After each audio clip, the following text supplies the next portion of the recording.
Century 21 et ses 915 agences immobilières au service de vos projets partout en France présentent Sud Radio Conseil de famille. C'est l'heure de conseil de famille. Bonsoir Stéphane Moller. Bonsoir Philippe Rossi. Stéphane, vous êtes associé au sein du cabinet VIA et nous nous retrouvons chaque soir de la semaine pour parler finances, immobilier, droit de la famille. Bref, pour parler gestion de patrimoine. Aujourd'hui, on répond à Lucien qui nous écoute à Arles et qui nous demande s'il est préférable de faire une donation entre époux ou alors un testament.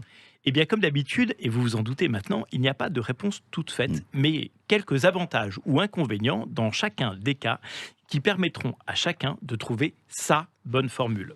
Sans doute faut-il rappeler d'abord ce qu'est une donation entre époux. Alors, on vous écoute Stéphane. Eh bien, la donation entre époux est un acte notarié que l'on établit après le mariage. C'est un acte révocable unilatéralement et qui n'est pas forcément symétrique. Ça veut dire qu'on peut le révoquer sans en informer son conjoint ? Et oui, c'est terrible, mais oui, sauf s'il fait partie intégrante du contrat de mariage. Et que stipule cet acte ? Eh bien, si le défunt a eu des enfants, il laisse au conjoint survivant 3 options. 1. Soit un quart de la succession en pleine propriété et les 3 quarts en usufruit. 2. La totalité de votre succession en usufruit. Ou alors, 3e option, la quotité disponible de votre succession en pleine propriété qui dépend du nombre d'enfants qui ont vu le jour au jour de votre décès. S'il y a un enfant, c'est la moitié de la succession. S'il y a 2 enfants, c'est 1/3 de la succession. S'il y a 3 enfants ou plus, c'est 1/4 de la succession. Et le testament ? Eh bien, dans un testament, il est possible de définir de son vivant la façon dont on souhaite répartir son patrimoine entre ses différents ayants droit, à condition évidemment de respecter les quotités disponibles, c'est-à-dire de ne léser aucun de ses enfants. C'est plus souple, non ? Eh bien, le testament offre 2 avantages majeurs par rapport à la donation entre époux. D'une part, celui d'être effectivement beaucoup plus souple et précis dans la façon dont on souhaite répartir son patrimoine.